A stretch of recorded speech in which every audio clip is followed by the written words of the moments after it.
spectrum. No, That's what I'm just spectrum. Oh boy. Yeah. Spectrum. You Yeah. were Would looking you for the edit word. that out? Yeah.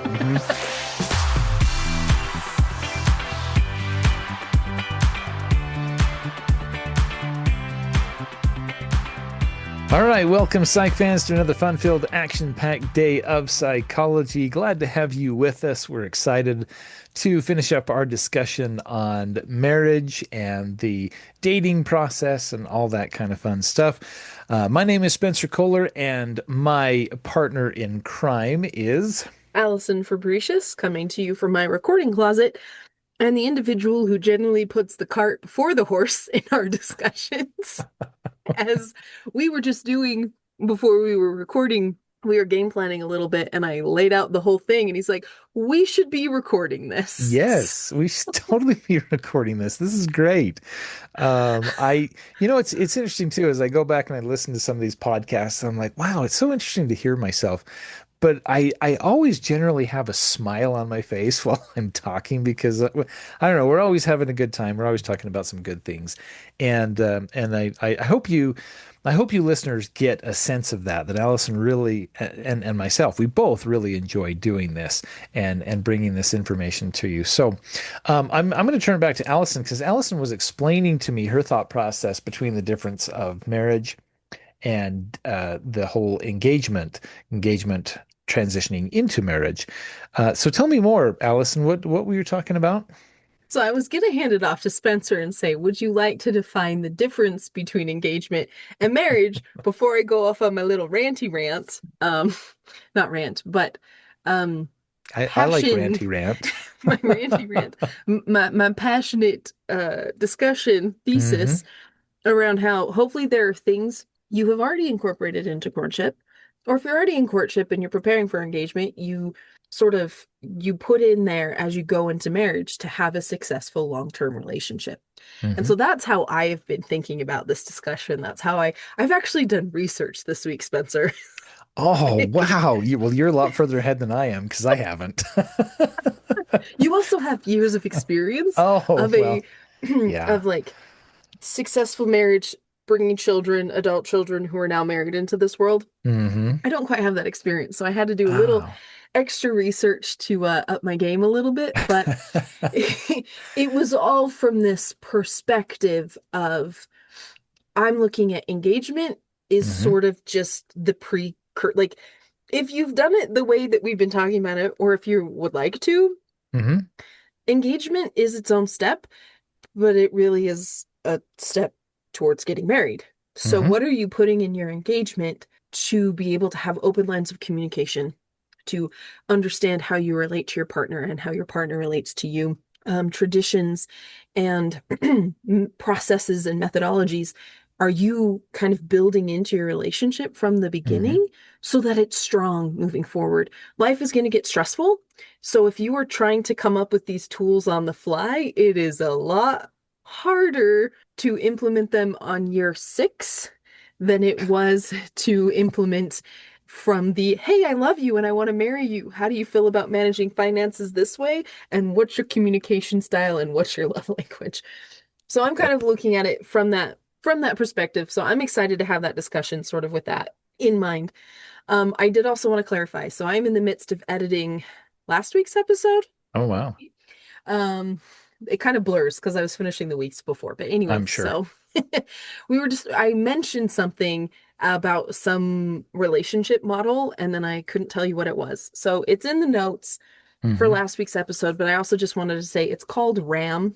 So it is and now I've lost it again. I'm gonna pull it Random up access memory. that I obviously don't have in this moment. So we're gonna try again. Darn Okay, it. so RAM stands for Relationship Attachment Model. Hmm. And it's that thing that I talked about last week about know, trust, rely, commit, and touch.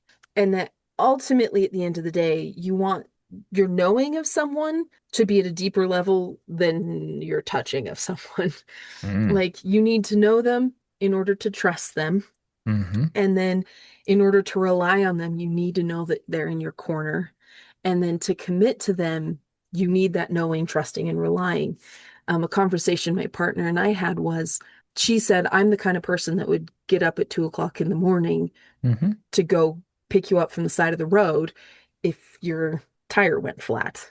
Hmm. And those were, and then as time has passed, I've been able to see that what she said matches what we do. Even Right. if that means taking a friend to the airport at 2:30 in the morning, it's fine. It was good.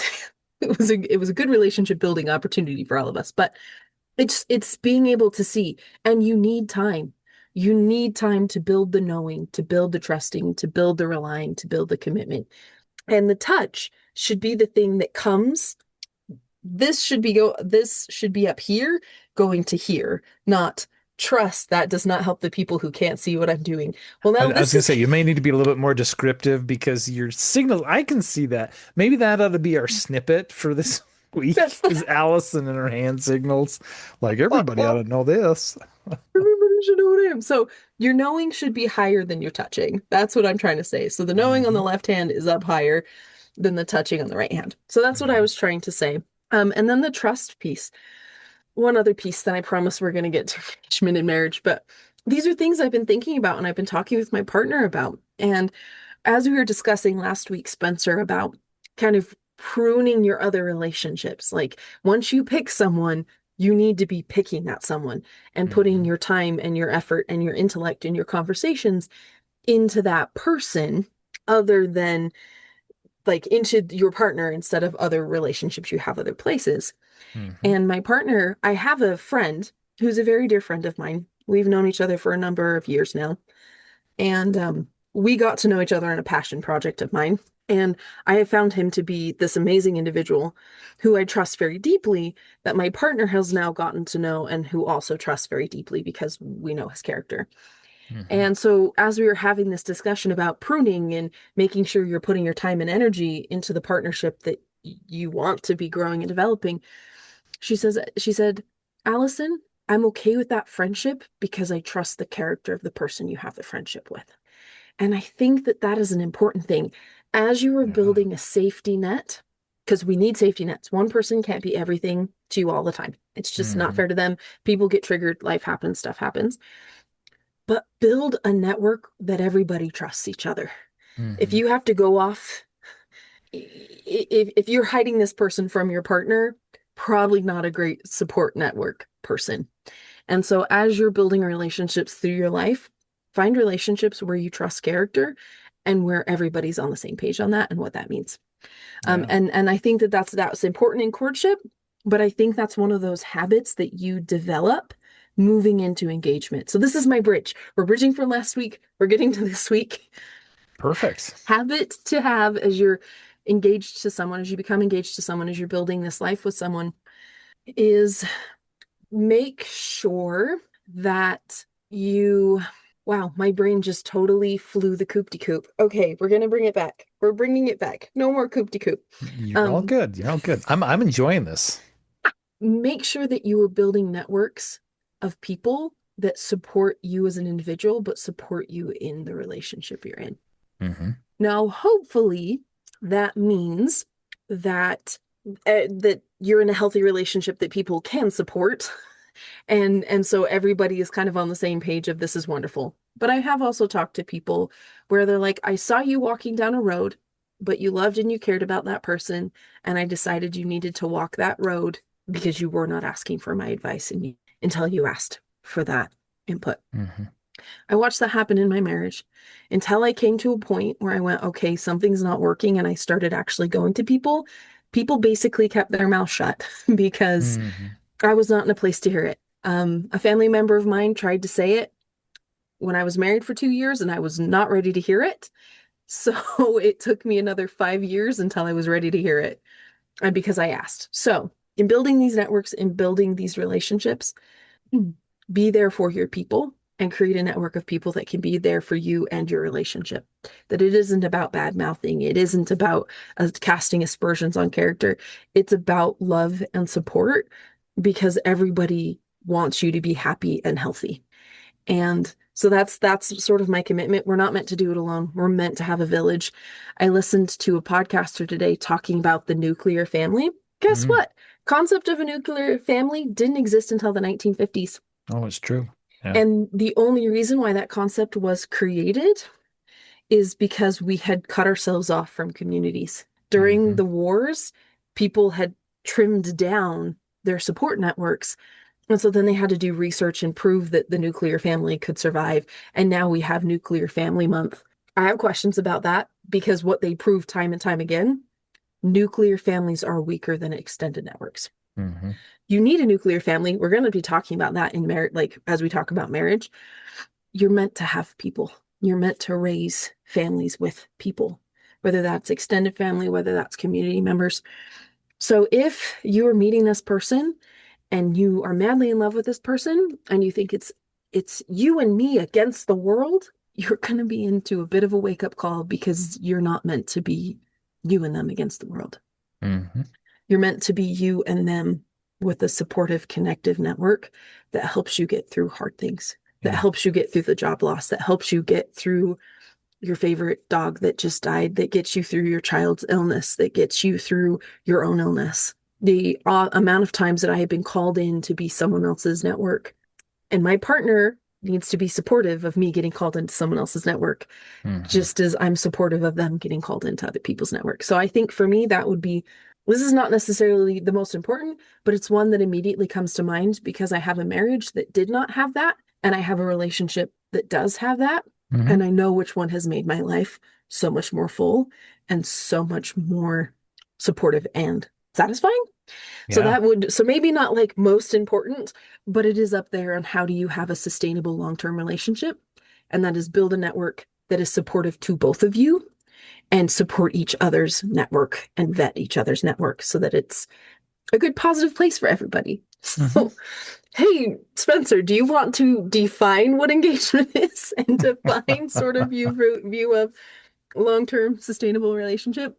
That is a really good question. So, yes, I do. However, your thought has prompted a thought that I wanted to jump Hmm, into, go for because it. I love where you headed with this whole entire thing. And what I was thinking about was, like you, segueing from the whole courtship part of things. The big defining moment in courtship to engagement is the proposal. So the very last part of and when you know you're about ready to make that transition, that courtship begins to change. At the end of courtship, you're beginning to have conversations about marriage and what this is going to look like and how things are, so the big conversations that we talked about last time and what we're talking about here. And before, I mean, you might have, the church or the temple or whatever reserved already. You may have the wedding dress. You may have the ring ordered.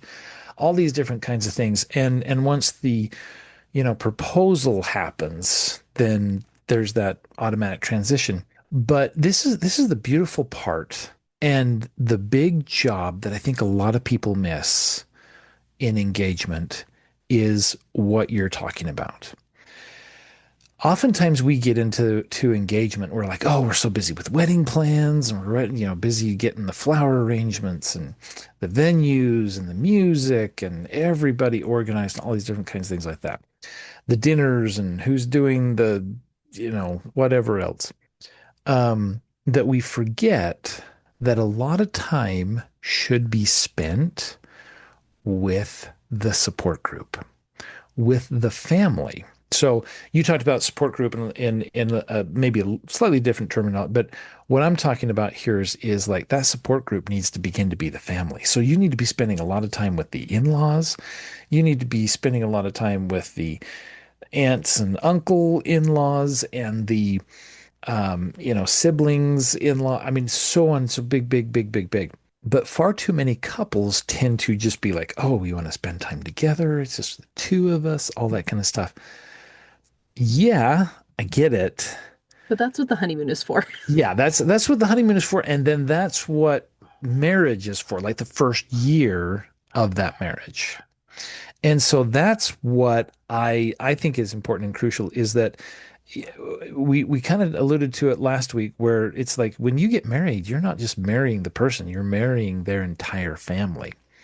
But you're marrying tradition, you're marrying uh, cultural aspect. You're married. There's all these different kinds of things that we are uniting by saying I do or yes or whatever the case might be. So during this time, yeah, you should go to a family reunion. In fact, we've got a family reunion coming up and everything, and I've got, one of my kids dating somebody. I was like, oh, hey, you know what? She ought to come to the family reunion. I'm like, as soon as I said that, I was like, oh, you poor thing. What did I just push you into? But essentially, that is, one of the things that I think is so very interesting about this process is where we feel like we ought to just spend time and seclude ourselves, just the two of us. Yes, that'll come, that'll happen. But really, the couple should be working towards making sure everybody else is on board. Like you've won the heart of your partner by this time. If you did, the casual dating and the serious dating and the courtship properly, you dated the person. Now this is time to date the family. And you've probably done a little bit of that, beforehand, but from this point forward, most of it is about piecing together the family and bringing the family and having an opportunity to get the in-laws together.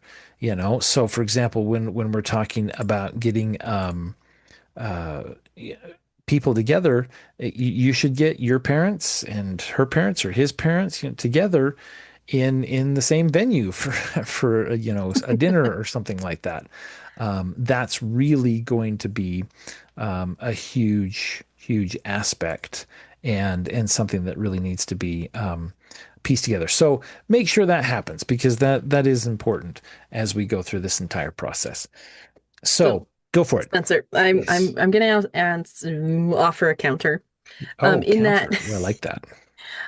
because I'm not disagreeing with you. I think that that is an incredibly important part, and I Hmm. think if I had paid more attention to that part in my first marriage, in my marriage, that first relationship that I was in, I think I would have had a lot more questions Hmm. because I would have seen. Because the thing that I learned over those 7 years was it's really hard going to family things alone. Yeah. It's really hard having these traditions, having these things that matter to you, and have the other person not be on board with them and Hmm. really want you to be in on their traditions. But when you bring up yours, it's lukewarm at best. So Yeah. I think that process is incredibly important. Hmm. And for those individuals who are listening, whose And here's the family rest of the story. is the rest of it, um, if you are finding yourself in a place of found family for whatever reason, those are the people that you want this person to get to know. Hmm. These are the people like so whether you are talking about blood family or whether you're talking about found family, the principles are the same. If there are things you do as a this found family, this community, see if the other person can meld with them. See if the other person can get along with them. Yeah. If Um, they don't, that may be something to think about. We might need to cause for pause. and so I think the biggest thing to keep in mind, I know that my family, I'm not going to touch that. We're just not going to touch that. Um, I'm just going to say I found that found family is very important. Hmm. Period. End of sentence. I will leave that there. But the point that I made still stands. When you have lived your life with traditions, when you have lived your life with certain things that you really enjoy, that you really care about, find a Hmm. person who can join you in those. Maybe that is you love going to your great uncle's cabin and you all enjoy spending time together there. Let's go do that with this person and see if they enjoy that. If your friend group goes and does this thing every 6 months, bring this person along so they are doing that. Hmm. Because life can be really lonely when you're in a partnership, but you're still doing your life alone. It's Yeah. this really interesting balance. This next part of engagement. So, as you were saying, Spencer, like be dating and courting the family, be getting to know Hmm. them, get to know if Uncle Earl is kind of a weirdo. And so you need to have a game plan of how you're going to handle that. Do you have an Uncle Earl? No, actually, I'm very blessed in that front. Um, there were some, anyway. But get to know those things. Find out the idiosyncrasies and know what your game plan is. Because maybe you only see this relative once a year, but let's figure out how we want to interact with that once a year thing. So that is an important piece. The flip side of this, I know that we have just spent all of this time talking about building relationships across the board Hmm. and combining and melding and bringing together. Engagement and marriage do not mean that your life ends. Yes, you are co-creating something beautiful, and I hope that you are communicating and you are figuring things out together. That is so important. Your hopes and dreams hopefully do not die when you say yes to the person who says, I want you in my life for forever. Hopefully, that person coming into your life, hopefully, you've shared and you've talked about your dreams and they've seen what light you up and they see what you're excited about and they want to be there for you. Yes, there's going to be some negotiations. I'm hopefully going to talk about uh, it is conflict resolution in long-term relationships, and there's 5 different ways to do it. Some of them build resentment, some of them build win-wins. We're hopefully going to be leaning more to the win-wins, but I'll go to that once I finally give it back to Spencer and he finally defines things. Still haven't let him do that. We're at minute 20.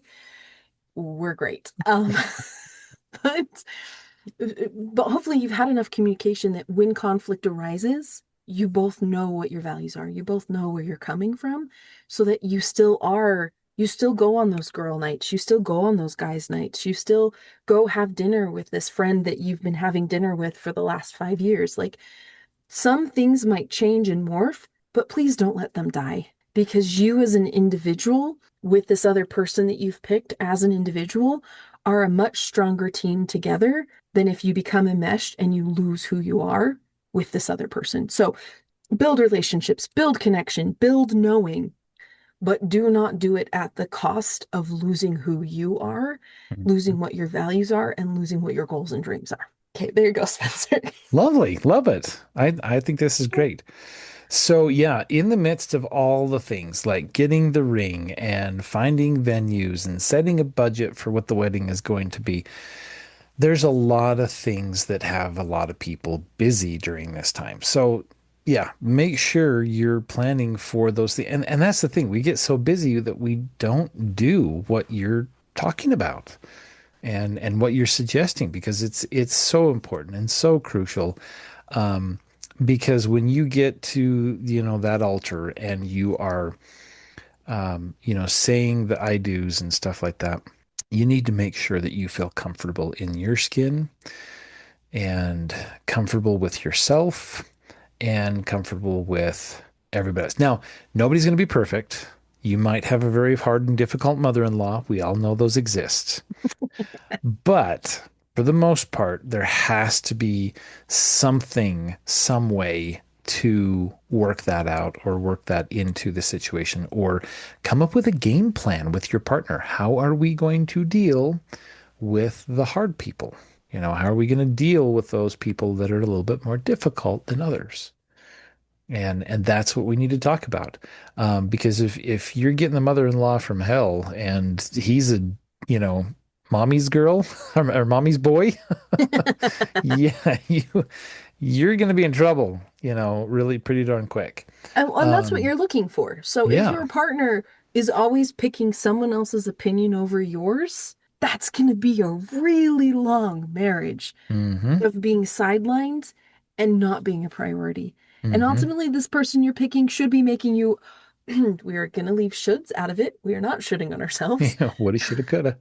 Um, Hopefully, the person you're picking prioritizes themselves and you and Hmm. not other opinions. So Yeah. as you're getting to know the family, as you're getting to know the support system, if they're always saying, well, this person said, it's time to have a real hard conversation about, well, what about this person?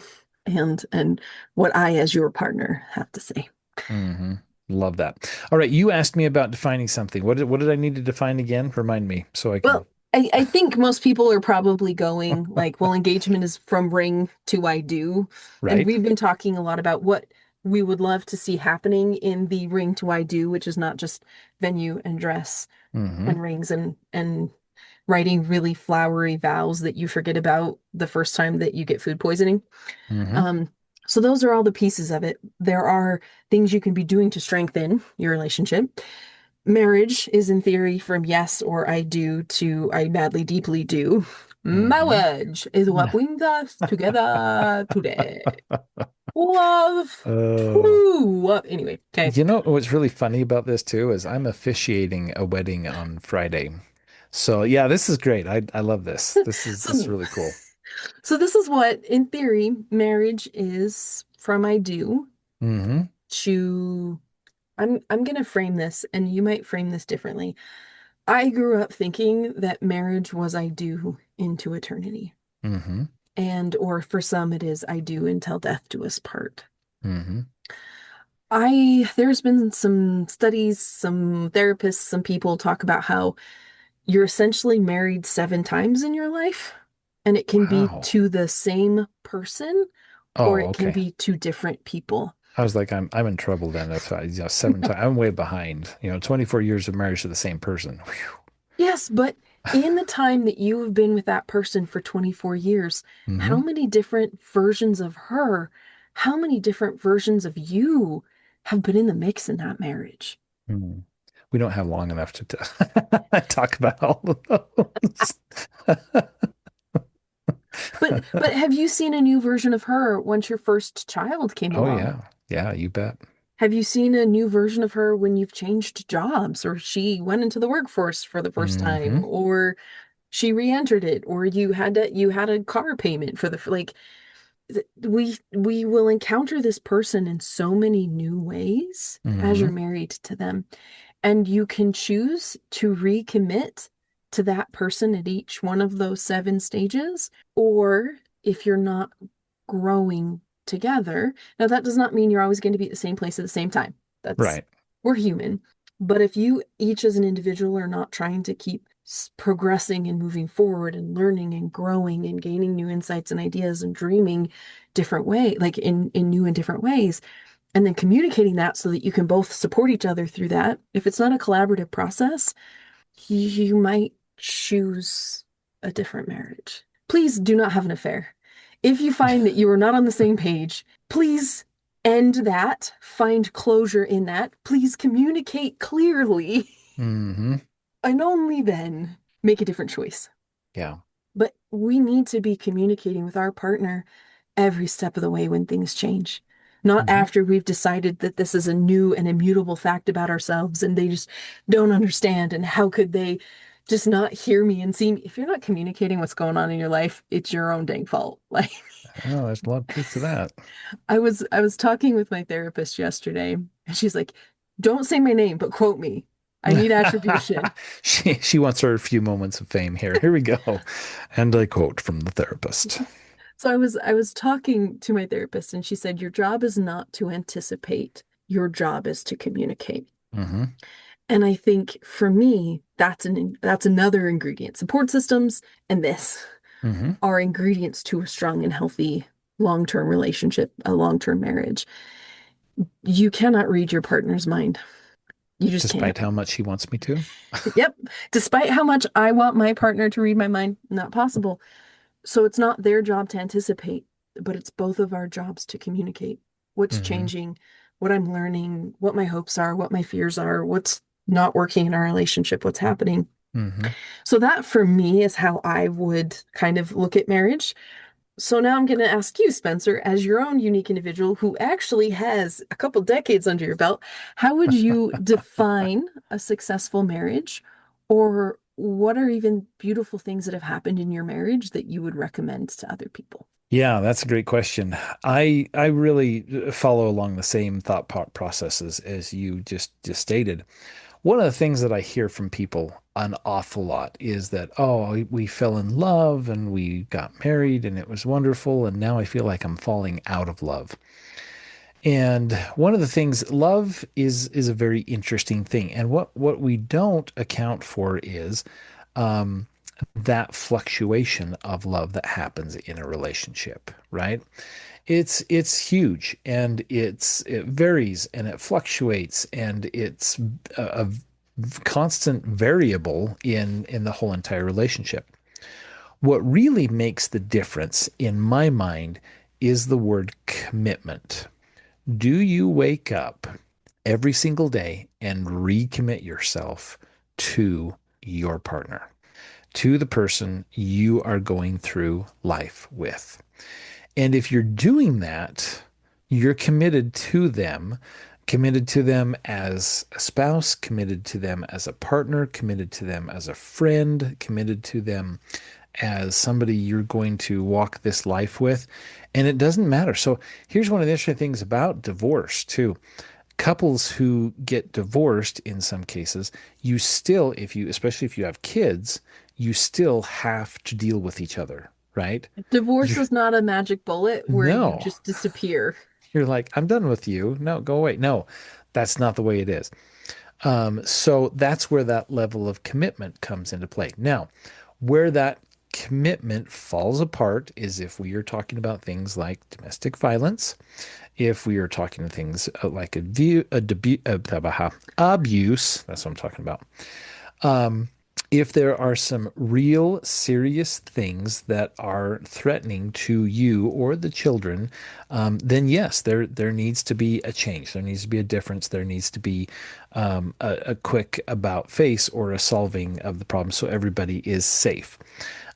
If somebody is having issues with drugs and alcohol and heading down, a wrong path that's going to take, the family into some rocky areas, then yeah, we really need to, talk about those things, question those things, and steer the course. But outside of those things that are really damaging and horrible and detrimental and puts our safety at risk, there is a wide spectrum. No. That's what I'm just spectrum. Oh boy, yeah, Spectrum. You yeah. were Would looking you for the edit words. that out? Yeah. Spectrum. Blah, blah, blah, blah. There's a big spectrum there, folks. That we need to make sure that we take into consideration. Because just like Allison said, there's a whole bunch of different things that we're going to go through in life.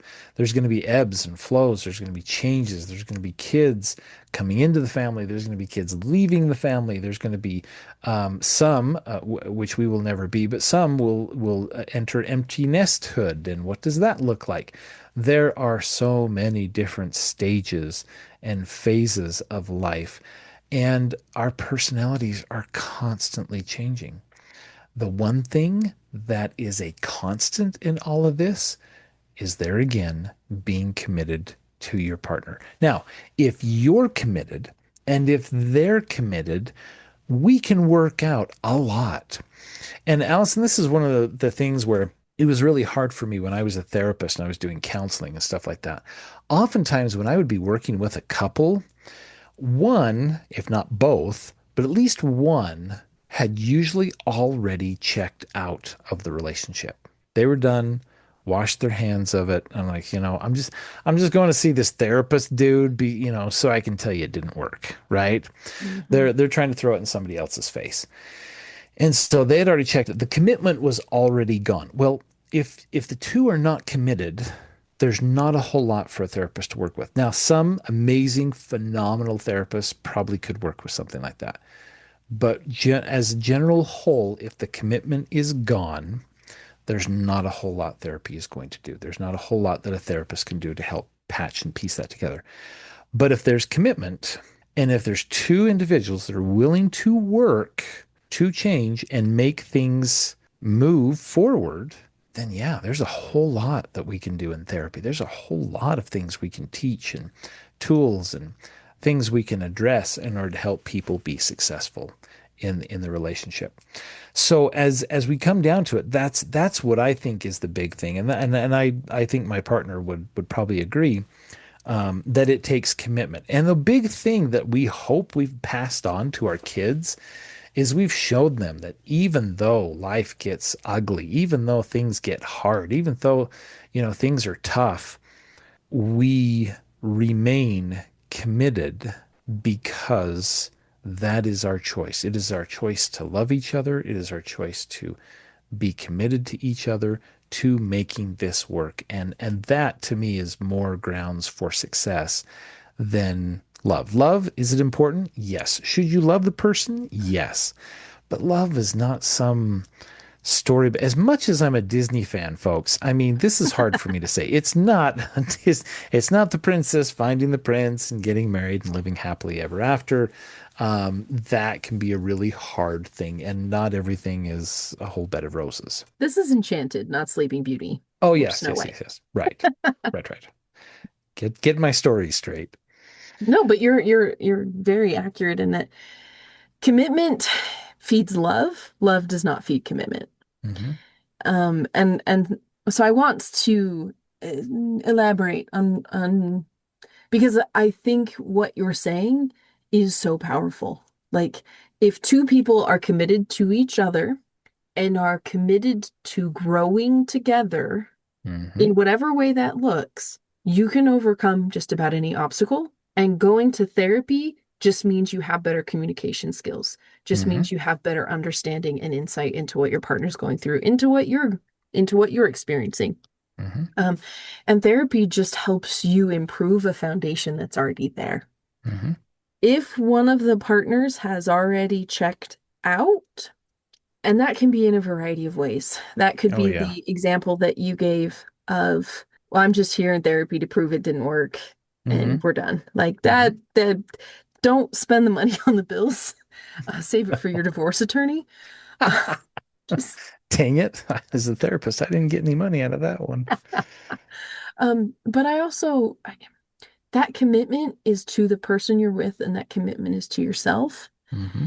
And if you're not choosing that, I would add that to the list of grounds to maybe start considering, do you need something different in your life? Hmm.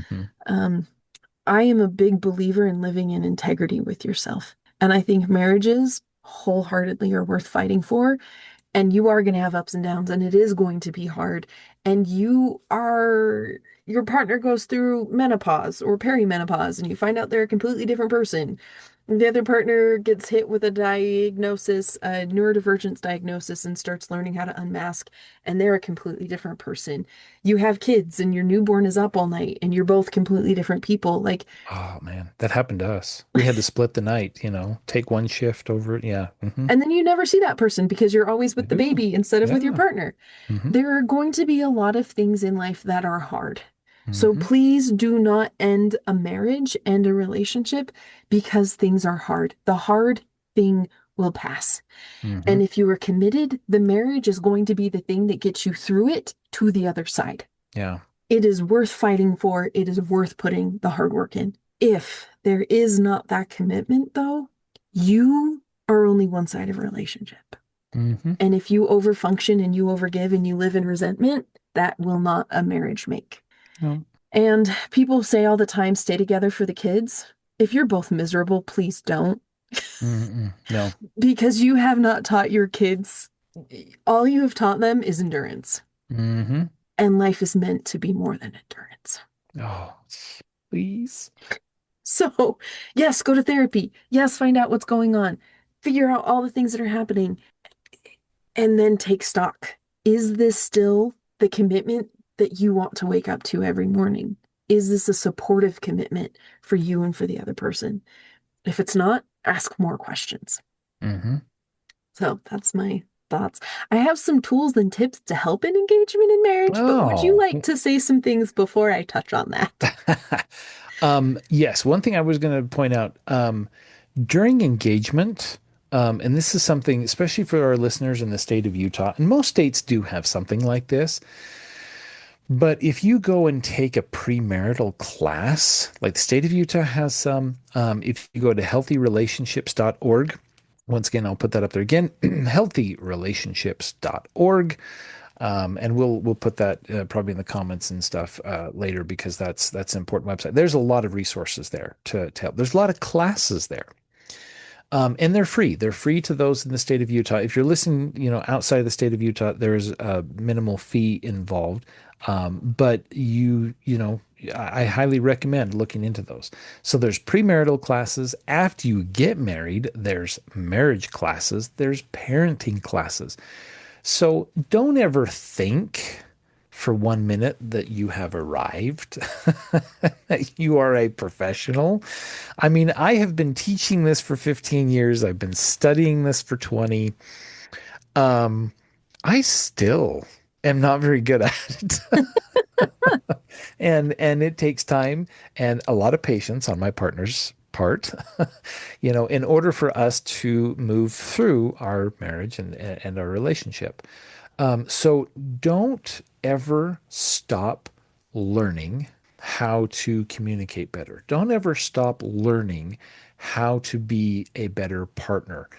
Whether we're talking about, love languages, whether we're talking about communication styles, whether we're looking about parenting styles and parenting Attachment situations. styles. Oh, attachment styles. Yeah.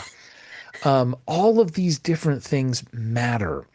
And no, in case you haven't realized this, your kids do not come with a manual. There's not an oldest manual and a youngest manual and the middle child syndrome manual. That just doesn't exist. But But there are some good stuff out there. you do parent children differently Yeah. throughout each one of those. The most mind-boggling thing I ever had was, sadly, that is actually, I think, true. It's not complete hyperbole. When my therapist looked at me and said, "Your oldest sibling was raised in a different family than you were. Hmm. They had a different experience of your parents, of family relationships, of grandparents than you had." And so we can go into he said, she said as much as we want, but you Somebody had a please different point the finger. experience. Point the Exactly. finger at somebody else. We can blame and say, you don't remember, you don't understand, you don't know, but they don't know because they had a completely different experience. Yeah. Because different kids don't come with different manuals. They don't come with Wow. manuals, period. It's true. Yep. Haven't found it. But there are a lot of good books out there, and use some of the ones that you like and, maybe not so much of the ones that you don't like. There's a few that I could name that I don't like that other people really cling to. And I'm like, no, don't do that. That's manipulative. That is another thing to talk about during engagement phase. How Hmm. do you want to parent? Yeah. And whether that's children or that's animals or that's whatever sort of like kids in the neighborhood, whatever that is, Hmm. you don't have to, how do I want to say this? You don't have to do it exactly the same, but be on the same page of how you're doing it. Yes. Because if you do not, kids will play you off of each other, individuals will play you off of each other, and then you are in a conflict against each other instead of against the issue that's arising. So please talk about how you parent. Please talk about how you handle money. Hmm. Please talk about mental load. Mental load is a huge one in the relationship that I never thought about. Hmm. Because if I'm the one that's keeping track of doctor's appointments, and I'm the one that's keeping track of how often we've cleaned the toilet, and I'm the one that's keeping track of the budget, and I'm the one that's looking at credit card debt, Hmm. anyway, and I'm the one that's doing all of those things, that is a really quick way for resentment to build up. Hmm.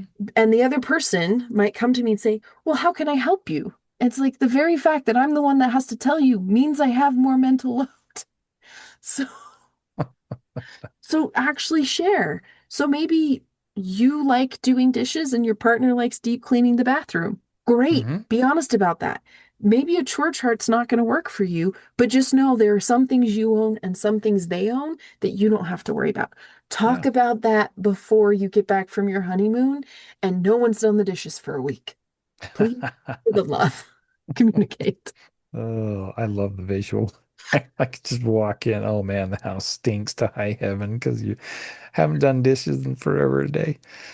Oh Well, boy. and because oldest and youngest handle things differently. Middle Hmm. children. I love the YouTube shorts I see where it's an oldest, so they're two oldest in the couple and how they Hmm. handle things, and an oldest and a youngest and how they handle things, and a middle child. Hmm.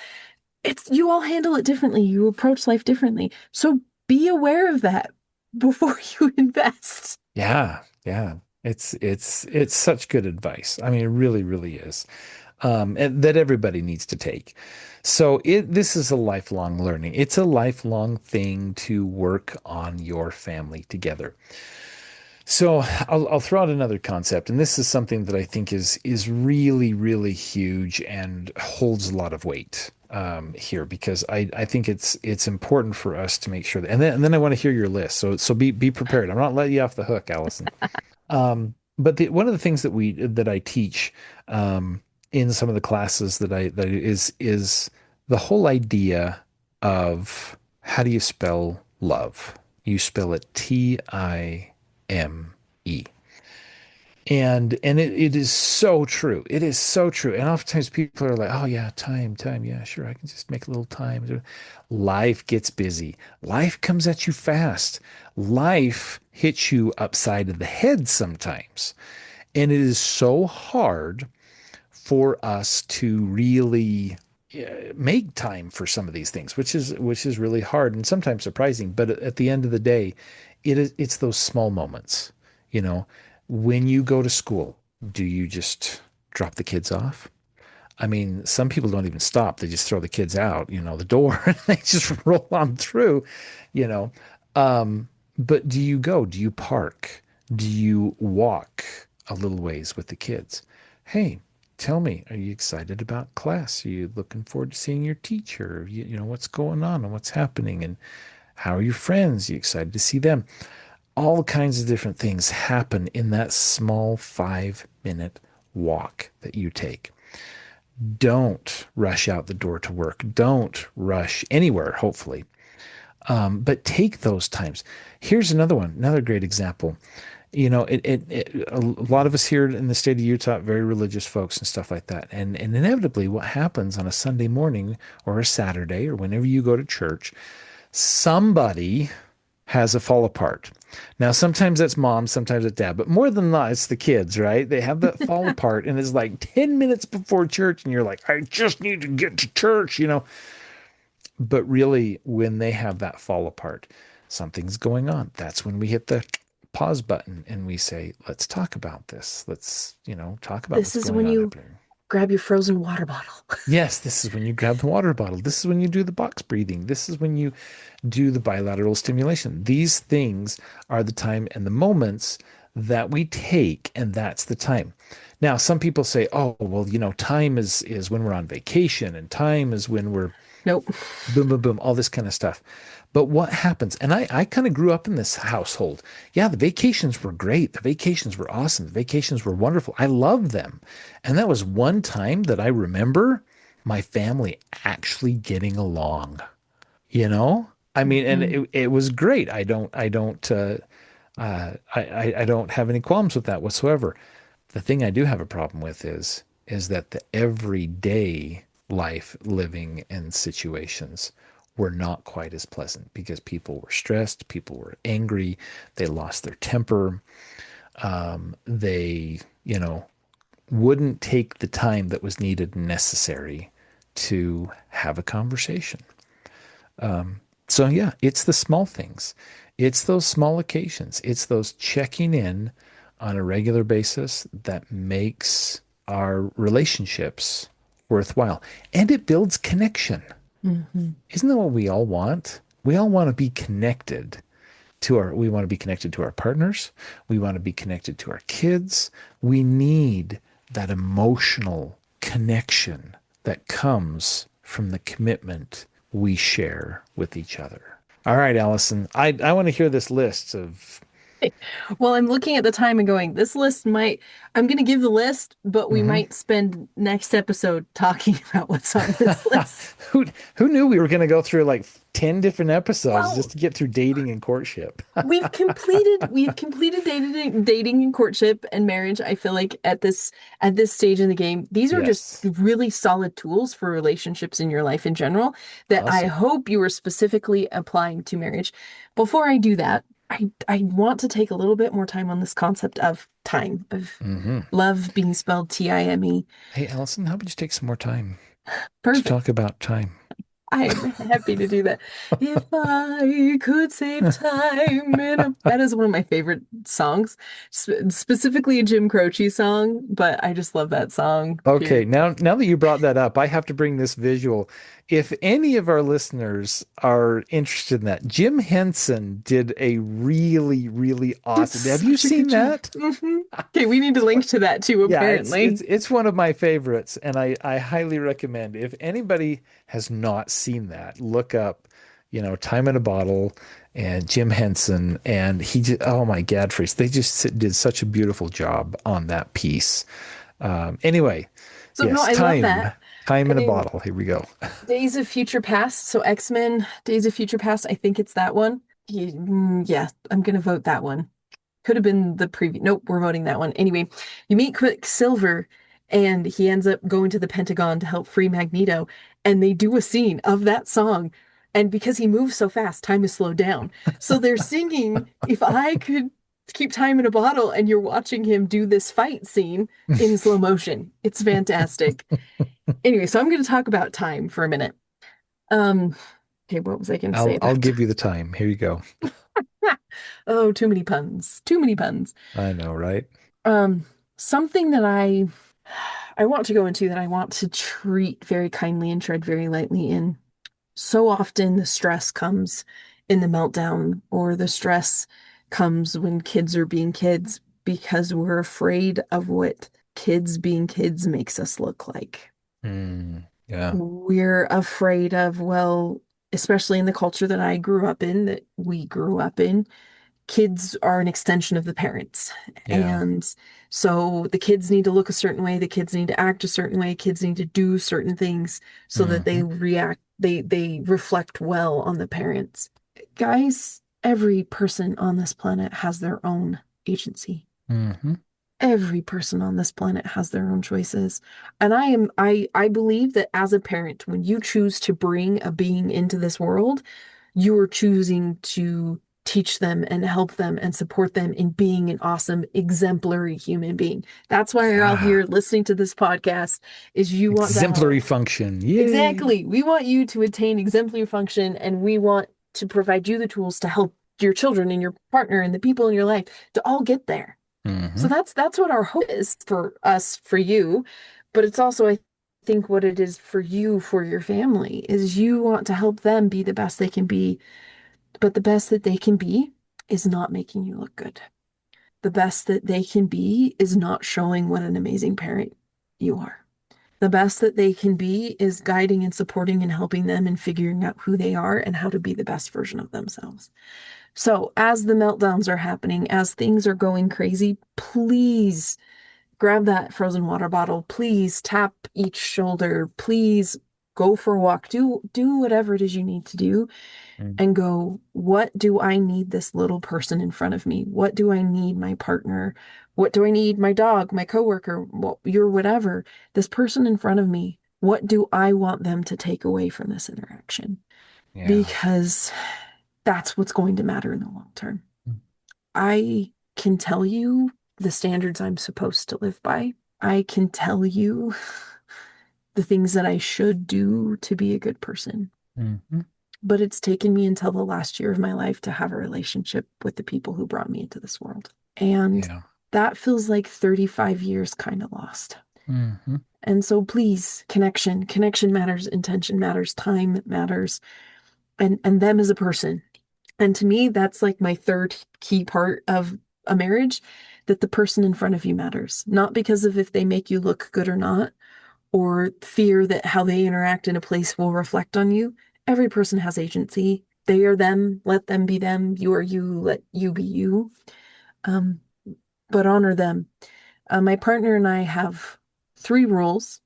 I really only ever consistently remember the first rule. Do unto others? No, I I'm just have kidding. I have the other two written down. They Oh, exist. good. Good. So I have them. They're just not coming to mind in this moment. But rule Hmm. number one is we are always going to communicate. Hmm.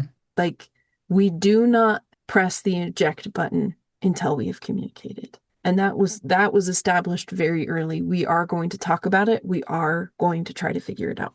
Hmm. And that did so much for me in establishing safety in the relationship, is knowing Hmm. that no matter how terrified or how uncomfortable it was, we were going to show up and we were going to have the conversation. So if you take one thing away from our podcast, from this series of these three podcasts, and what's coming next, choose to communicate. Choose to get the tools to communicate. As Spencer mentioned, you don't have to pay for therapy to get these tools. Hmm. Extension, USU Extension in the state of Utah Hmm. teaches marriage classes, teaches all of these things. You can Oh, yeah. find these classes.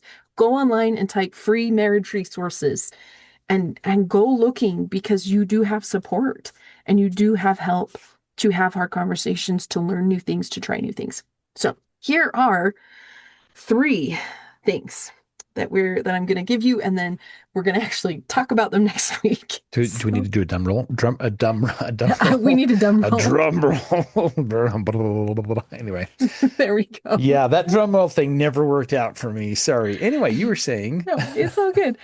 So the three things. First is sort of a low-hanging fruit that I think is important, and that is figure out their love language. Figure out what you need to feel supported. Now we talk about, oh, love languages. Is it time? Is it gift giving? Is it act of service? Is it talking? We joke about it or act like it's so easy. But can I tell you what a breakthrough it was in therapy yesterday to realize that a love language I have is acts of service? Like Wow. when my partner asks, what do you need? What I need is someone to vacuum. Maserati. Oh, no, vacuum. Yes, vacuuming. Good idea. Yeah. I want to Sorry, Maserati. we were talking your love language, not mine. Sorry about that. Keep going. You're good.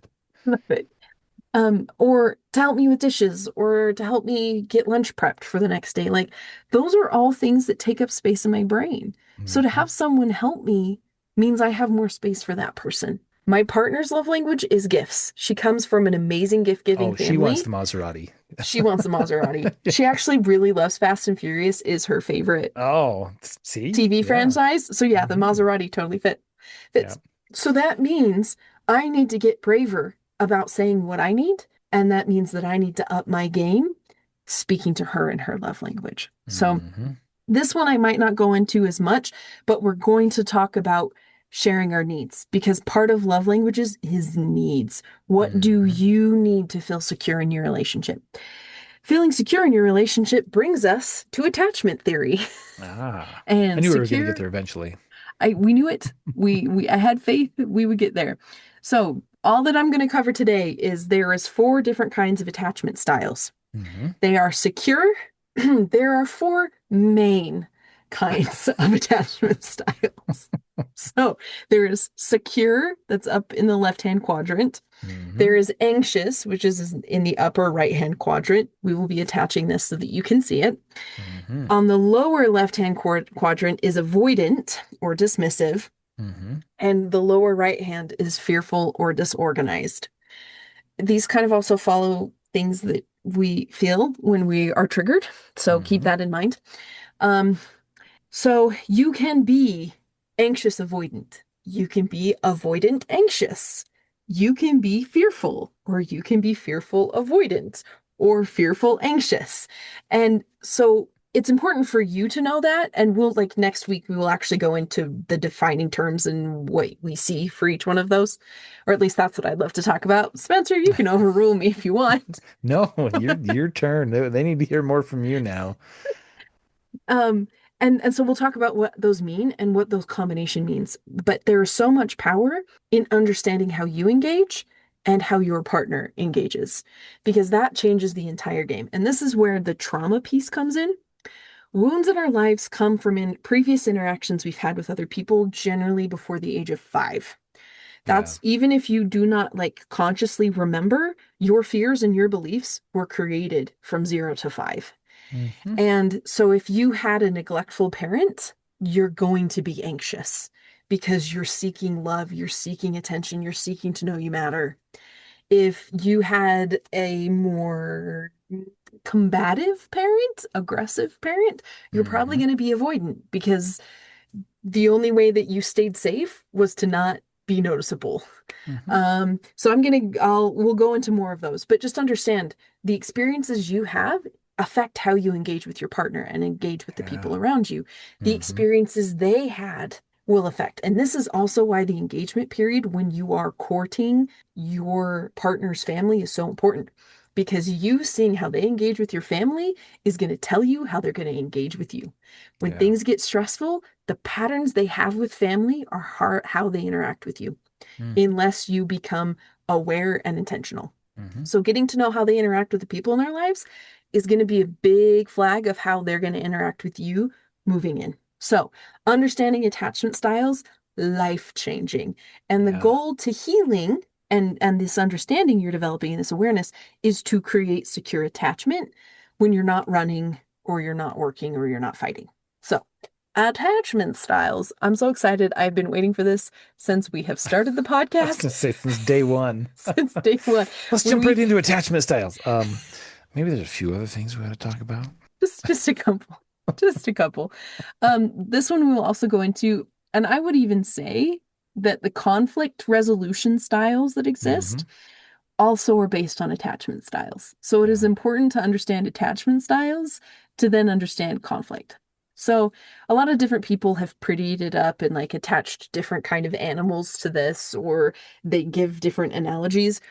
Really, all you need to know is one of the styles is avoidance. You just don't want to have the conflict. So you just don't Don't. have you just don't show up for it. When they ask, you say, I don't know.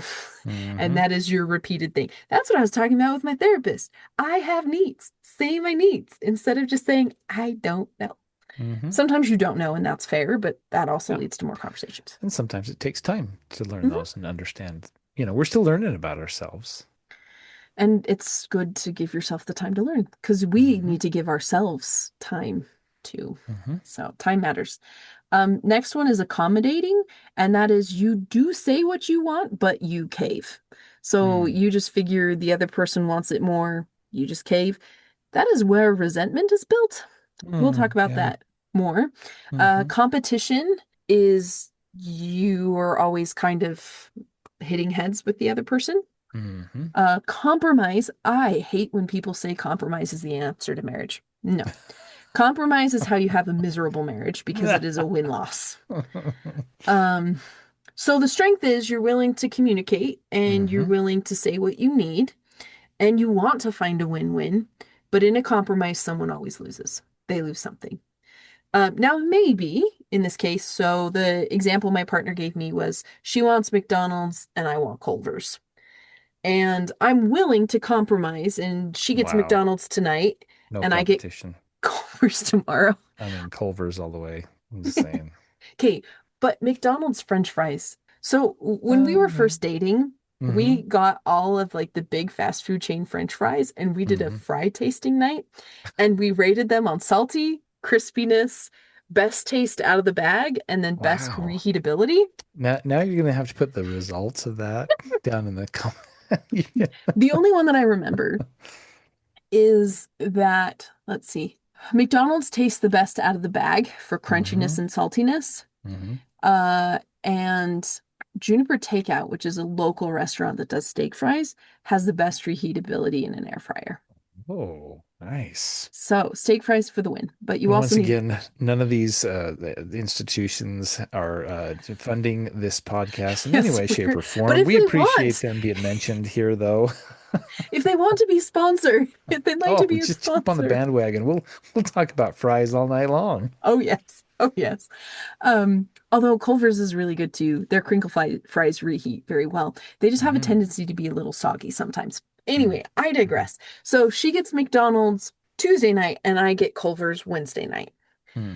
Now, in this scenario, okay, I'm going too deep. This is for next week. I'm so sorry, people. But basically, the idea is I lose out on what I wanted tonight so that I could deepen our relationship. Hmm. And she got what she wanted tonight, but am afraid that I'm not happy with the compromise. Hmm. So she Yeah. fears the relationship. So Hmm. there's a win-loss dynamic in here. We'll go into it more next time. The winner of, well, they're all different things and they give you different things. So it depends on what you want, which is why you use different conflict resolution styles. The one that I'm a fan of is collaboration because that's where you build trust and respect and connection. Right. Yeah. So in that case, it's she wants McDonald's. I'm not wanting to spend the money on McDonald's. So what's something that where we both win? Well, we Wendy's. talk. Oh no. Well, no, we talk. She goes to McDonald's because that's what she wants and or needs, emotional Hmm. support French fries for the win. And I stay home and I air fry French fries. I was gonna say I should have said KFC. See, oh, no, no, no, no, no, no. Yeah, say no. Especially with their changes to their menu. They're going to chicken fingers now, all the Oh way. wow. Like they're not doing full chicken anymore. Beside the Wow. point, Hmm. collaboration provides you opportunities to to actually talk and discuss and figure out what's a win-win and actually share Hmm. needs and share concerns. So we'll go into sort of the pros and cons of each and then how they Hmm. interact with attachment styles. But those would be my three things. So I have Yeah. three things for a strong, solid relationship. Two recaps. So we finished. So to recap on my end, um, strong safety net, um, strong communication. What was my third one, Spencer? I don't remember now. Oh man. I sorry. No, it's I fine. I don't don't remember the remember. order. I'll list them in the description once I've re-listened. You guys Um, can go back and tell us. There you go. You please listen to it and please put it leave in down the in the comment comments. box. Yeah, and tell us which one it is. We won't listen to it again until then. So please let us know what we missed. But commitment is key. That's not what I said, but if you have a support system, if you have communication and you have commitment, you are setting yourself up for a very strong and fulfilling relationship that will support you throughout your life. Hmm. Um, so I hope you will consider those. And then the three tips: figure out the love language, figure out the needs of your partner, figure out your attachment styles. You both have them. We'll talk about how wounds engage with attachment styles next week because it matters, people. And then conflict resolution styles and talking about how to get what you actually want. So hopefully you have three takeaways for a strong relationship and you have three tools, three priorities, three tools. Dear Spencer, that's what I have to say for tonight. It's been an exciting ride, as And so always. much more to look forward to. Well, we want to leave them with something more. We want to leave Oh them yeah. wanting Oh, more. oh yeah. Yeah. Come back. Come back. Listen, we'll have more gibberish for you later on. I More feel like I need to psychobabble. I feel like I need to go back to the episode that kicked it all off and being like, even if you aren't dating, or even if you were married, or even Hmm. if like these are still helpful tools for your life, Hmm. stick with us, we promise. We'll get there eventually. Might take us a while, but we'll get there eventually. Join us for the third episode in the last 10 minutes. Which, I mean, this whole entire episode may be cut into two episodes by the time we're done with it, but we'll see what happens. Um, anyway, we ready to Yeah, we are conclude? ready. We All are ready right. to wrap it up. We are wrapping things up today, folks. Thank you for taking the time and the opportunity to listen to us. We appreciate it. We always like to leave by highlighting you. Yes, you, our listener, the one who is here taking the time out of their busy schedule to listen, and you may be sitting back feeling like there is a whole lot of hopelessness in life. I hope you know that we are two individuals that are bringing hope, and the hope is found in the using of these tools. And you are very, very important and a very special person to us because you're taking the time to better yourself. You're taking the time to learn new skills, to learn new things, and to piece all of this together so that you can be a better person, so you can function better, so you can get to that exemplary functioning state that we would all love to be with. That sounds like a podcast in and of itself, right there. An episode 252 will finally describe to people what exemplary function means. But we focus on you, our listener, because you are just absolutely phenomenal, just the way you are.